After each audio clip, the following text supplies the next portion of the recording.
Hi everyone, here we are ready to do our picot bind off. So you should have just finished a row 16, okay? Now that makes us ready for our cast off. Okay, so we're going to knit our first stitch, but before we slide that stitch off our needle, we are going to put that loop on our needle as a new stitch.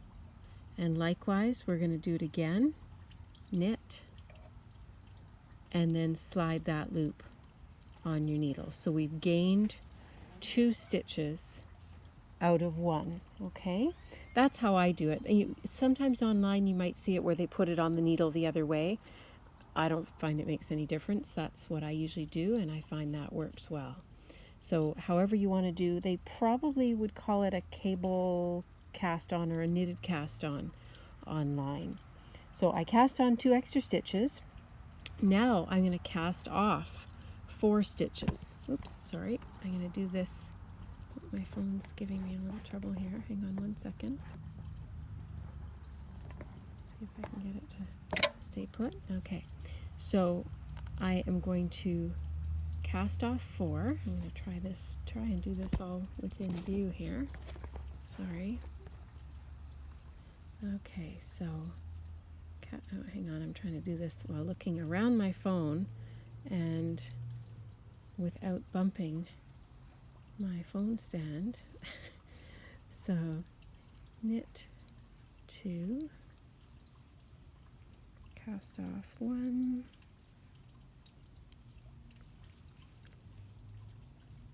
2,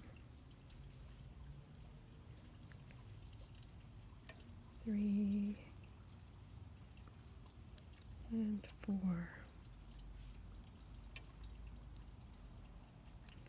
Okay, now we're going to repeat that. Oh, actually, not quite. Hang on one second. We're going to slip that stitch from the right hand needle back to our left needle. Okay, now we're ready to do it all again. So we're going to go back to that asterisk and repeat what we just did. So we are going to cast on 2 by knitting, but before we slide our stitch off our needle, we're going to put that loop on as our new stitch. There's 1,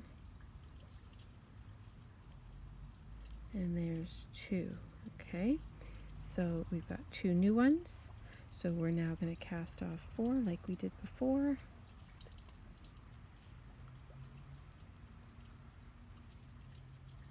So there's 1. Oops, sorry, trying to do this under the phone. 2.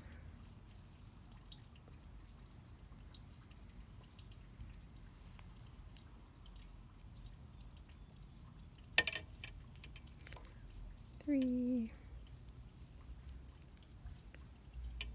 and 4.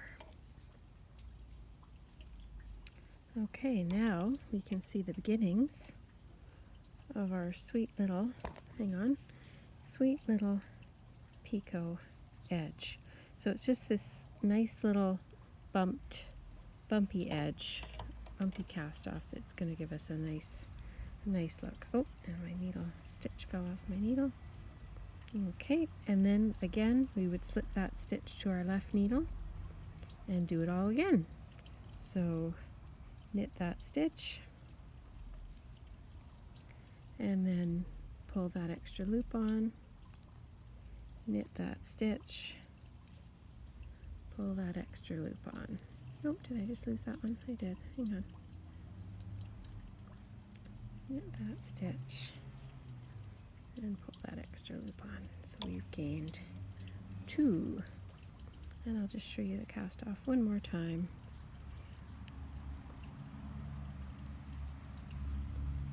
Casting off 1, 2,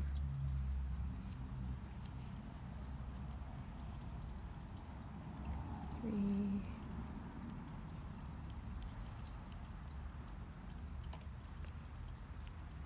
and 4.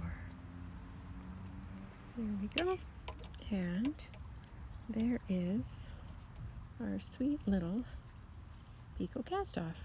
Okay, so carry on with that all the way across your row, and that will happen, carry on all the way until all your stitches have been cast off that way. Okay, and then you can finish that row, or sorry, finish off your last stitch as you normally would with any normal project finish, and weave your ends in to your shawl.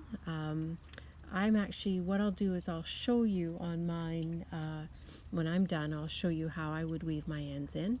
And then I'm going to give you a little demo on how to block your shawl when it's done, steam block it, okay? So let's get back together here. What's today? Today's Tuesday. Let's say, let's reconvene on Friday, okay? Friday night, and that will be our final class for this project. And I hope you've been having fun. It's been a fun little project. And one thing I should say too is, if by chance, of course, you had more than one skein of whatever you were using, you could keep going on this project and make it as big as you want, of course. If you wanted it to be larger shawl size, then by all means carry on. This, of course, is just sort of shawlette scarf sized. And yeah, it's like super, super pretty. I'm really happy how mine has turned out. So we'll get back together on Friday, and we will talk weaving in ends, and we will talk blocking. So we'll see you then. Bye.